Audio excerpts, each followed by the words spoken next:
সকালের নাস্তায় বাচ্চাদের জন্য কিংবা বড়দের জন্য ১০ মিনিটে কিছু বানাতে চাইলে এই রেসিপিটি ট্রাই করতে পারেন। বাচ্চাদের টিফিনে কিংবা নিজেদের জন্য তৈরি করতে পারবেন, খেতে দারুণ মজার হয়। আর একবার বানিয়ে কমপক্ষে ১ বছরের মতো সংরক্ষণ করে খেতে পারবেন। এই জ্যামগুলো খেতে ভীষণ মজার হয়। আশা করছি রেসিপিটি আপনাদের কাছে অনেক বেশি ভালো লাগবে।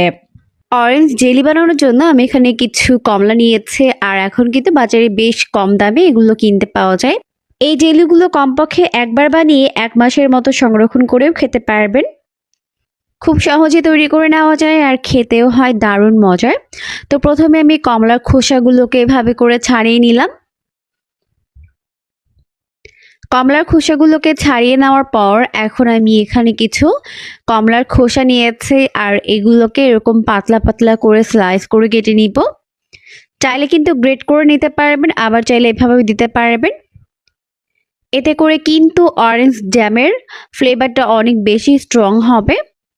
এছাড়াও কমলার খোসা বিভিন্ন রকম রেসিপি তৈরি করতে ব্যবহার করা হয়ে থাকে। তো আমি এগুলোকে এরকম পাতলা পাতলা করে স্লাইস করে নিচ্ছি। দেখতে পাচ্ছেন আমি এটাকে কিভাবে করে নিচ্ছি।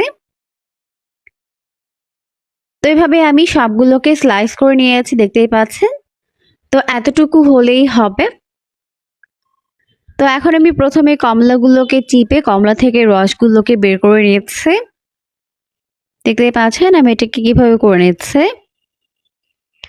তো খুব ভালোভাবে চেপে চেপে এভাবে রসগুলোকে বের করে নিতে হবে। আপনারা কিন্তু চাইলে এই কাজটি ব্লেন্ডারও করে নিতে পারবেন। এখন আমাদের সবগুলো কমলা থেকে রস বের করে নেওয়া হয়ে গেছে। এখন আমি কমলাগুলোকে এইভাবে করে ছেঁকে নিব।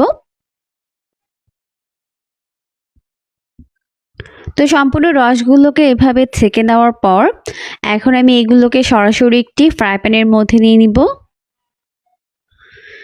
চুলায় উঠিয়ে দেওয়ার পর এখন আমি এর মধ্যে অ্যাড করে দিব 1/2 কাপ পরিমাণ চিনি। এটা 1/4 কাপ, তাই এই কাপে 2 কাপ পরিমাণ চিনি অ্যাড করে দিব। দিয়ে খুব ভালো করে মিশিয়ে নিচ্ছে। মিশিয়ে নেওয়ার পর এখন আমি এর মধ্যে অ্যাড করে দিচ্ছি খুবই সামান্য পরিমাণে জর্দার ফুড কালার, অর্থাৎ অরেঞ্জ ফুড কালার। এরপর ভালো করে এটাকে মিশিয়ে নিব। আপনারা চাইলে কিন্তু এই কালারটিকে স্কিপ করতে পারবেন, চাইলে কমলার যে নর্মাল কালারটা হয় ওটাও রাখতে পারবেন। তো খুব ভালো করে আমি এগুলোকে মিশিয়ে নিলাম। কোনো প্রকার কালার ছাড়াও কিন্তু আপনারা এই জ্যামটিকে বানাতে পারবেন। তো যখন এটা কিছুটা গরম হয়ে যাবে তখন আমি এর মধ্যে অ্যাড করে দিচ্ছি 10 গ্রামের মতো চায়না গ্রাস।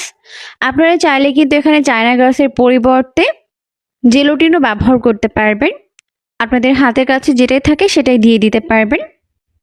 আর এই চায়না গ্রাস আপনারা কিন্তু যে কোনো বড় মুদি দোকানেই পেয়ে যাবেন বা সুপার শপেও পেতে পারেন।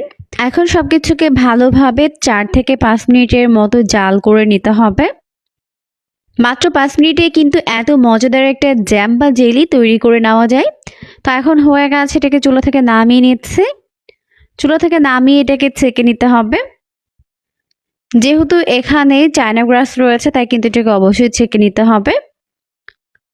আর কমলার যে এক্সট্রা লেয়ারটা ছিল ওটাকে আমি উপর থেকে এভাবে দিয়ে দিলাম। এরপর আমি এটাকে নর্মাল ফ্রিজে রেখে দিব প্রায় 30 মিনিটের জন্য। এর মধ্যে কিন্তু এটা ভালোভাবে জমে সেট হয়ে যাবে। ফ্রিজে রাখার আগে প্রথমে এটাকে ভালোভাবে বাইরে ঠান্ডা করে নিতে হবে। তো ফিরে এলাম 30 মিনিট পর, আর এখন দেখতেই পাচ্ছেন আমাদের জ্যামটা কিন্তু একদম ভালোভাবে জমে সেট হয়ে গেছে। আমার কাছে কিন্তু এরকম একটি শক্ত জ্যামই ভালো লাগে। আপনারা চাইলে কিন্তু স্টিকি যেটা আঠালো হয় ওটাও বানাতে পারবেন। সেক্ষেত্রে চায়না গ্রাস কিংবা জেলোটিনের পরিমাণ কম দিতে হবে। তো দেখতেই পাচ্ছেন লুকটা কত বেশি আমি হয়েছে, খেতেও কিন্তু হয়েছে দারুণ মজার। একবার বানিয়ে 1 বছরের মধ্যে সংরক্ষণ করে খেতে পারবেন। আশা করছি রেসিপিটা আপনাদের কাছে ভালো লেগেছে। সকালের নাস্তার জন্য এর থেকে সহজ আর মজাদার রেসিপি কিন্তু আর হয় না। অবশ্যই বাসায় ট্রাই করবেন, দেখবেন পরিবারের ছোট বড় সবাই অনেক বেশি পছন্দ করবে।